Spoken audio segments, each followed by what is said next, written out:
Briefly tell us what AMAR does in Iraq. The AMAR International Charitable Foundation works in Iraq as it has done in Lebanon, in Pakistan, and a little bit in Yemen and in one or two other countries, specifically focusing on the poor and the needy, most especially widows and orphans. It provides what they need most of all, which is health.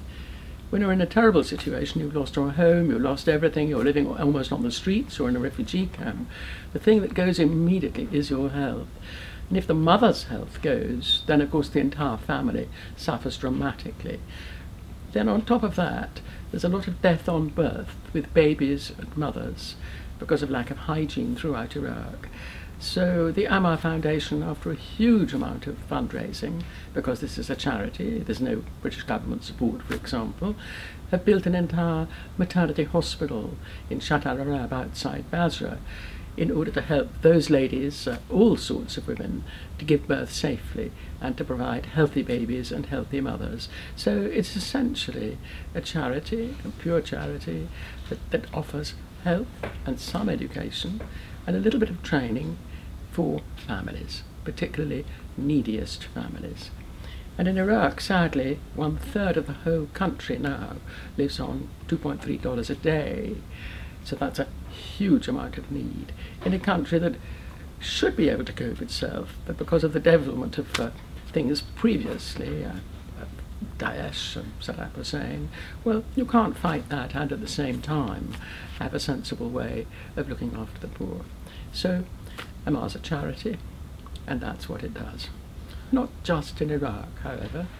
We also at the moment have 247,000 children, most of them disabled or handicapped in some way, in Romania. So it's not a charity focused entirely on Iraq, it's a charity focused on helping those who need it, specifically children, specifically disabled, specifically widows, and specifically the poor. So why you've been doing this for 26 years, often you're criticised for no apparent reason, you come under criticism, you find it tough, you have to fly to Iraq every month or so. Why do it? What keeps you going?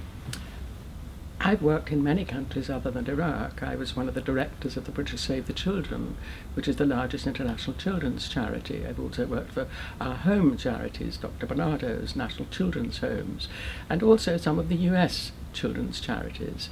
So working in Iraq is part of a long stream of work that I've done to help those in trouble. Why do it at all? Well, that's a silly question. Look at the Quran, look at the Torah, look at the Bible. We're brought up to help other people. I'm very lucky. I was born into a very happy family, and we all help other people. Huge numbers of us in my family, all. Not just the ladies either, some of the men as well. So it must make you very angry sometimes when you're criticised for no reason at all, when you try and help Iraq and you get slated in the media. Is it something that maybe a politician gets used to? I don't know. People are always very both inquisitive but also very untrusting. And when we're in a society where no one seems to trust anyone, you trust those who come to help. You don't trust them. We have a saying in English, don't bite the hand that feeds you. And I think this criticism is a bit of a waste of energy. And I'm sorry about it, but I don't worry about being criticised at all.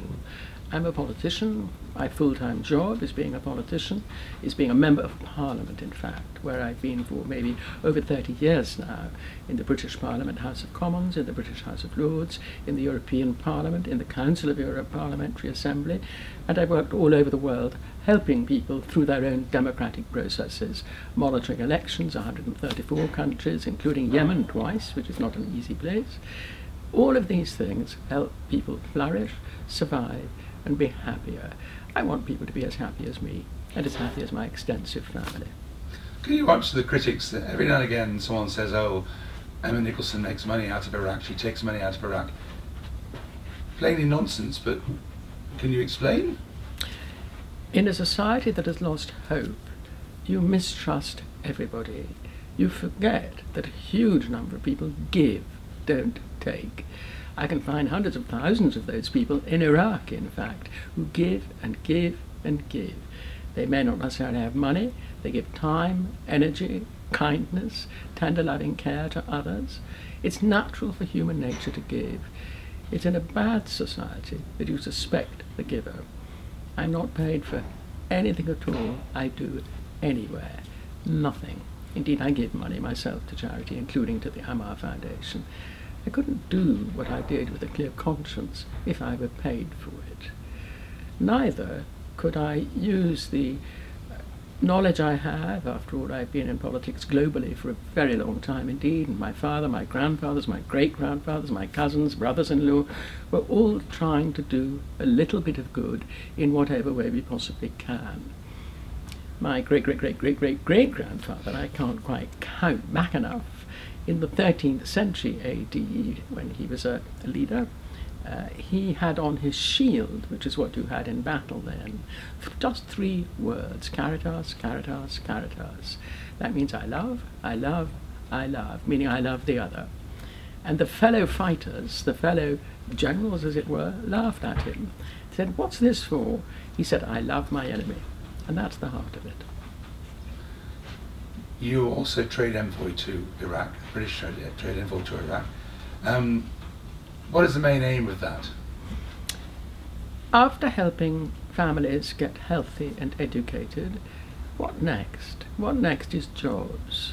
So some years ago, I spoke to Mr. Maliki when he was Prime Minister, just after I'd visited Al-Sadra city and seen all these boys on the streets with nothing to do, nowhere to go, and no hope. He said, "Look, Mr. Maliki, we need some better companies here." "Yes," he said, "we do." I said, "Would you like me to form a little group of some of the best companies that I can find who would focus on high-level employment from day one, so that you could start someone as a trainee and he might end up as the chairman, to international standards?" Mr. Maliki, Prime Minister, thought that was a very good idea indeed.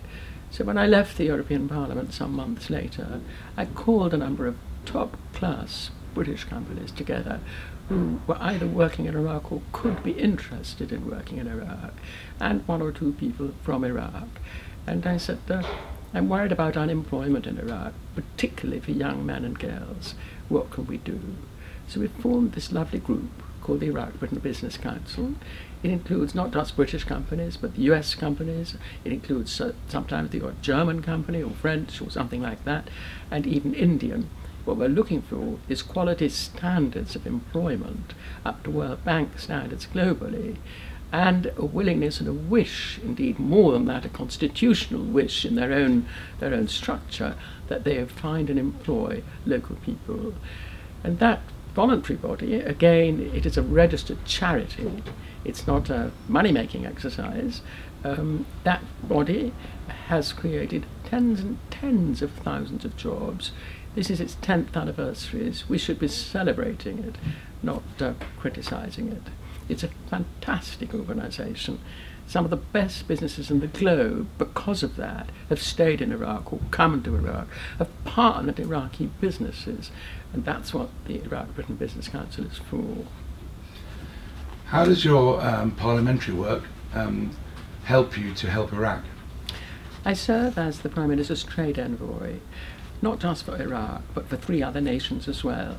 That too is voluntary. And because it's voluntary, I can use the parliamentary system.